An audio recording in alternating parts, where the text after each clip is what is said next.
Hello and welcome to my Noosa vlog, where I'll be taking you through our favourite places to eat, little places we explored, and a bit about our accommodation too. So we flew in from New Zealand, which took about 3.5 hours to Brisbane, then a 1.5 hour drive to Noosa. We finally arrived at the beautiful beach.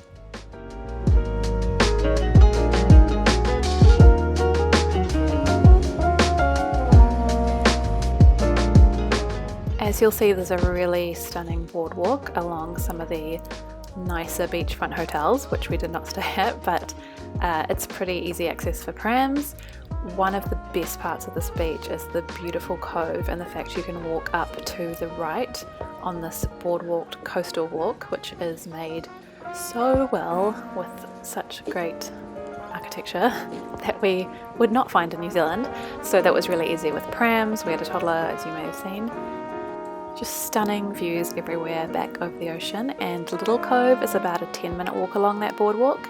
That was a really great beach for kids. It was just a bit quieter. We didn't go on school holidays, and this is midweek, so it probably does get more busy over the weekends and holidays. But it was really sheltered and there was shade in the morning, so we just got creative with some coffee cups and stones to make some sandcastles, and we even saw a lorikeet, which I know is really common in Australia, but for us it's like a beautiful exotic parrot. After Little Cove you can keep walking on the boardwalk. There are a few little stairwells down at some points. You don't have to go down them, but that'll take you to some other little beachy spots.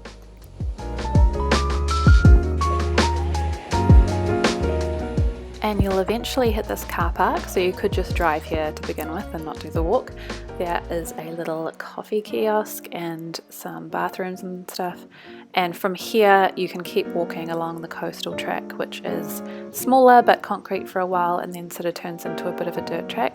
But there are some really stunning beaches you can walk to, so definitely worth it if you don't have a toddler in tow.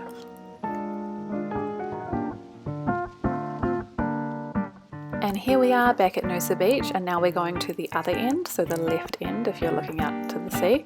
This is towards the Noosa Spit, so past the shops and everything you have this bush area. I was really scared of snakes because I've heard they're there but didn't see any.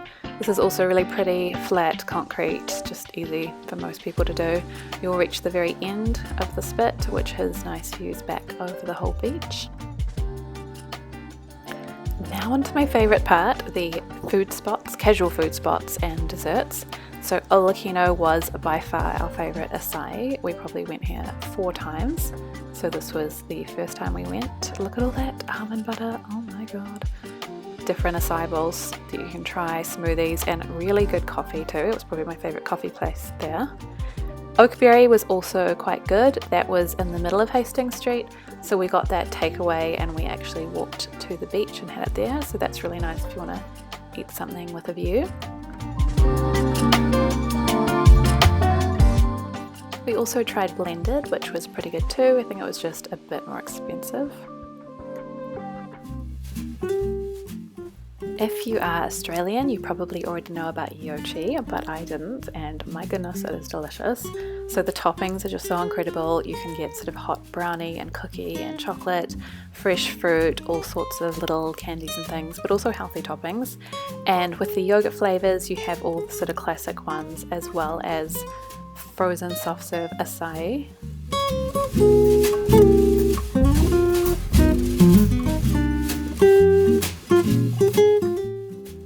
Now we're on to ice cream. Gelatissimo was probably the best in my opinion. The flavours seemed quite unique and just really creamy and sweet and delicious.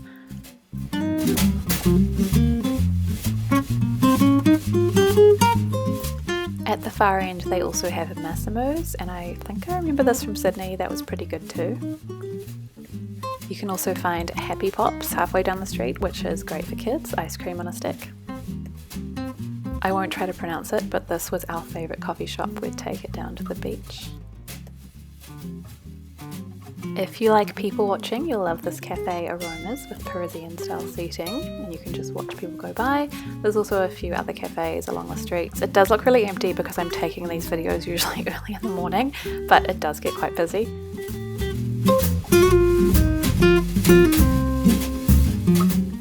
If you want something quick and easy for lunch, there's this place Milk Bar, which is sort of a little grocer, deli, cafe down in the food court area on Hastings Street. So we'd often just grab sandwiches, quiches and things and come to the beach and sit under the shade if we could get a spot on the little wooden seats and things, and that was really great with kids. This was a heated spinach and feta pastry, and they also had sushi place on Hastings Street, so that was another quick easy lunch to take to the beach. They also have a couple good burger spots if you need another quick easy lunch with kids.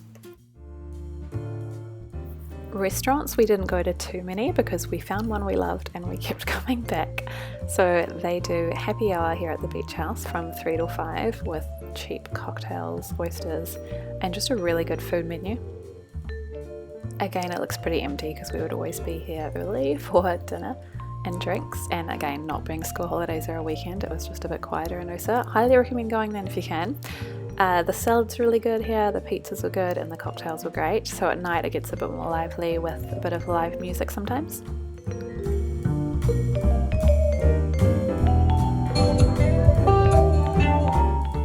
Another really good restaurant on Hastings Street we went to is Knock Knock, and it's sort of modern Asian fusion cuisine. I highly recommend booking this though because it can get quite busy, but it was delicious. There are just so many restaurants along Hastings Street. We even found one on First Tables. We got a cheaper dinner one night, which was quite nice. This little bar is also on Hastings Street, but you just have to walk through the other side. It's part of Sofitel, and they have a gorgeous view of the river with a ferry going back and forward. You can actually get the ferry from down below there too. They do a happy hour also with cocktails and little snacks and tapas, and the best part is you can watch the most gorgeous sunset from here.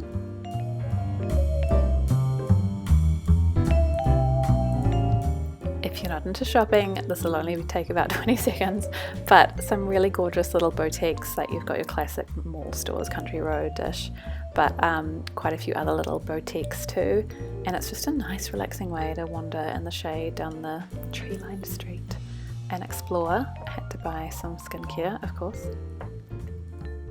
Just by the roundabout there's a little info centre if you do want brochures and things. This was one of my favourite little excursions at the Emundi Markets, and I'm not normally into markety things, but just some really cool stalls. It was huge, it was all shaded by these gorgeous trees, and it takes about 25 minutes to drive there, and there's also a bus that goes there from Noosa if you don't have a car. I bought a really beautiful art painting. The food is really good, and it's just a cute little town area. You can explore the street too. So these are some of the food stalls. We had this fried Hungarian bread, which was so good, fresh squeezed orange juice, and some other treats. On the way back from the Emundi Markets we stopped here, but you could almost do this as a separate trip. It is about 20 minutes from Hastings Street, and it's a really cool sort of pizza restaurant, and it's got a separate bar, a little area for kids, a play area, and it's just so beautiful. They do really good pizzas, so you probably don't want to have eaten lots at the markets before you go here, unless you just want to come for drinks and an extra snack because holiday. Make sure you don't miss a sunset from the beach because it's great for photos and memories.